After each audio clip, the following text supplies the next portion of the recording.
It's my great pleasure to welcome you to a place where education and excellence come together, providing a truly inspiring and nurturing environment where your child can both thrive and flourish. You've probably seen the headlines.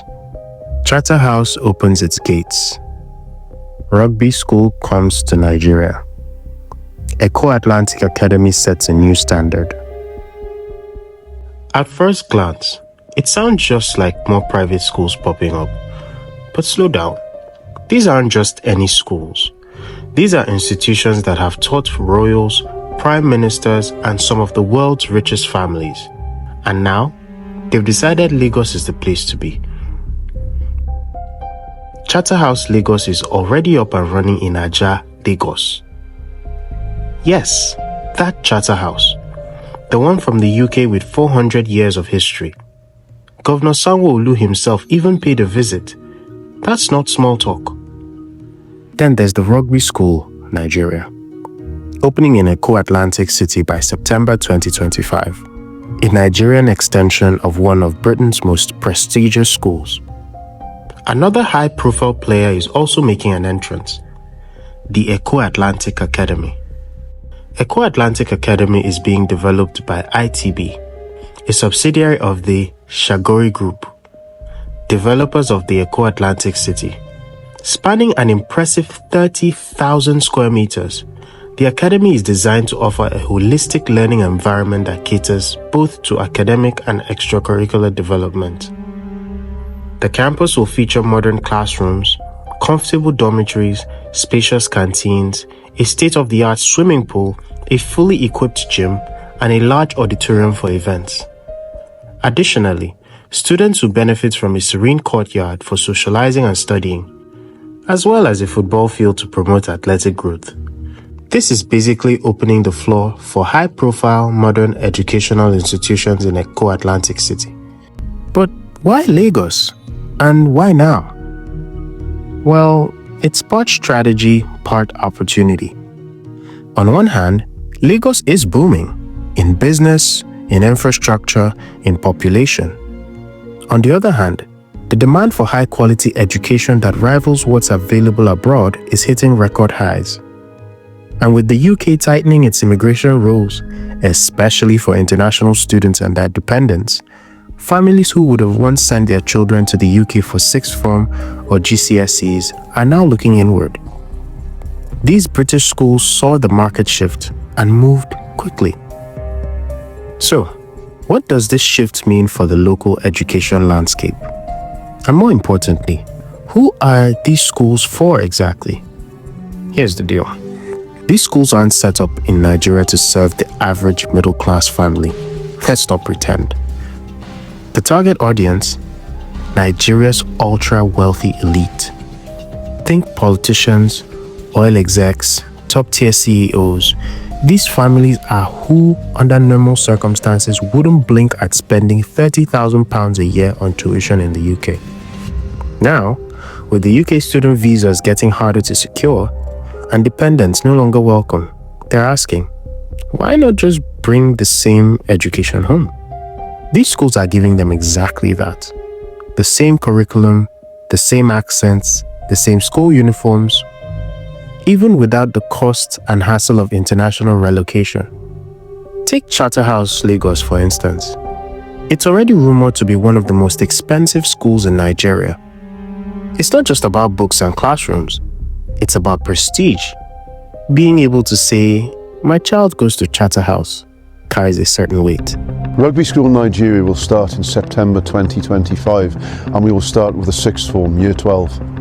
We will of course offer a typical A-level curriculum at sixth form, supplemented with some EPQ and over time possibly an IB qualification, and of course our extracurricular development which will concentrate on sport, the performing arts and music. Rugby School Nigeria, on the other hand, is positioning itself as the destination for students preparing to enter top global universities.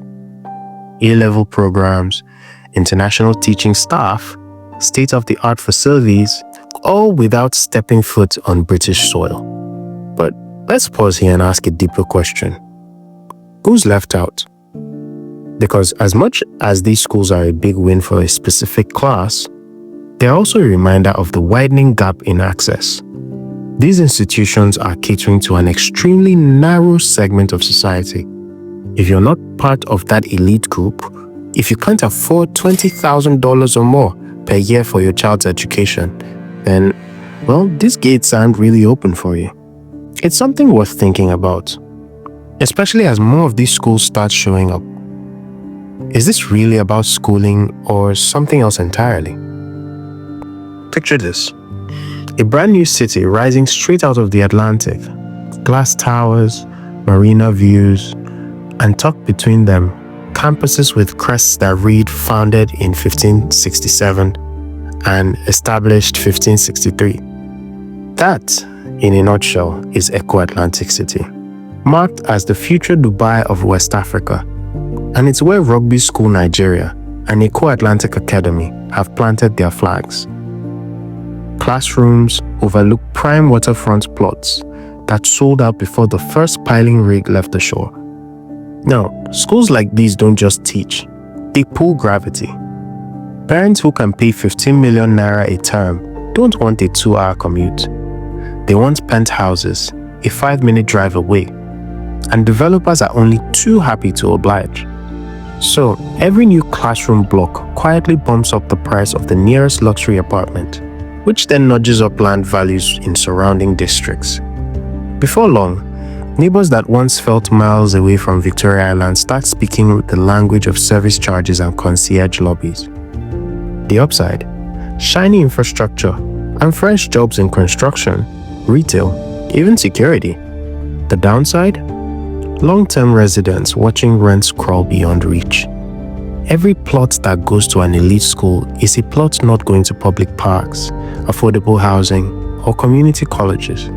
And while Lagos is rolling out the red carpet for the British, they are rolling theirs back up.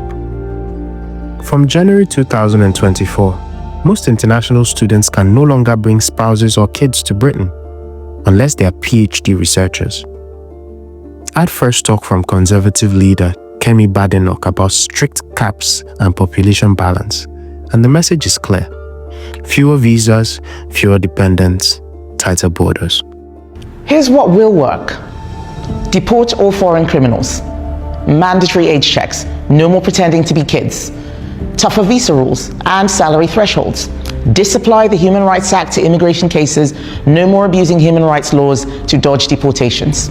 Make asylum support repayable, and no permanent right to stay in the UK if you've relied on benefits. Suddenly, that Charterhouse campus in Lekki feels like a bargain. Same curriculum, zero visa drama. Are UK policies accidentally fueling a boom in British branded schools abroad? Pretty much. Schools get new markets, parents dodge immigration hurdles, and Britain still earns exam board fees without hosting the students. Everybody wins, except the middle-income families who can't afford either route. Let's zoom out a bit.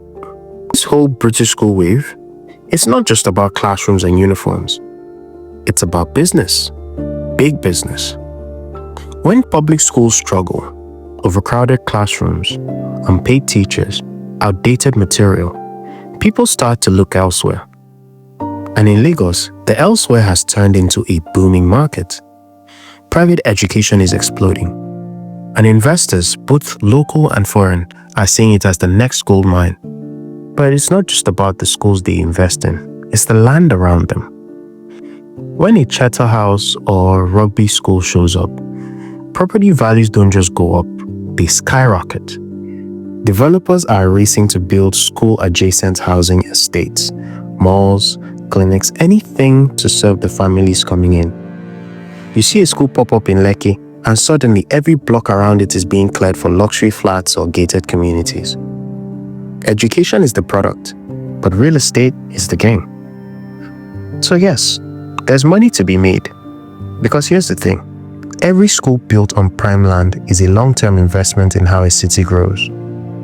It decides which areas develop, who moves in, who gets pushed out, and what kind of future we are building. Not just for the students, but for whole neighborhoods. We've seen how these British schools are not just changing education, they're changing Lagos itself. From Lekki to Echo Atlantic, and even up to places like Alaro City, the game is shifting. Where schools go, infrastructure follows. And where infrastructure goes, property values aren't far behind. So if you're a real estate investor or thinking about getting in, this is your signal. The smart money is moving to places tied to education, lifestyle, and future growth. And here's the good part. We are already helping clients tap into these exact opportunities. Whether you're eyeing luxury blocks in Echo Atlantic or looking at long-term gains in fast-rising Alaro City, we can plug you into the right deal. If you want to find out where the next big returns are coming from, shoot us a message so we can help you make your real estate dream a reality. Lagos and Nigeria as a whole are changing. Only question is, will you move with it? Hello everyone, I'm Uche the owner and founder of Ownahome.ng and Ownahome.ng. If you're a prospective investor and you're thinking of moving or investing in Lagos, in these areas where these educational institutions are springing and are booming, contact us to get you started on your journey. Charter House in Aja/Ibrahim area. We have citadel views on a couple of projects around that area that you can take advantage of. And I have insider information that Alaro City, the developers Rendezvous, are about to close in on a British school, and that's about 10,000 to 30,000 or probably over of prime educational land.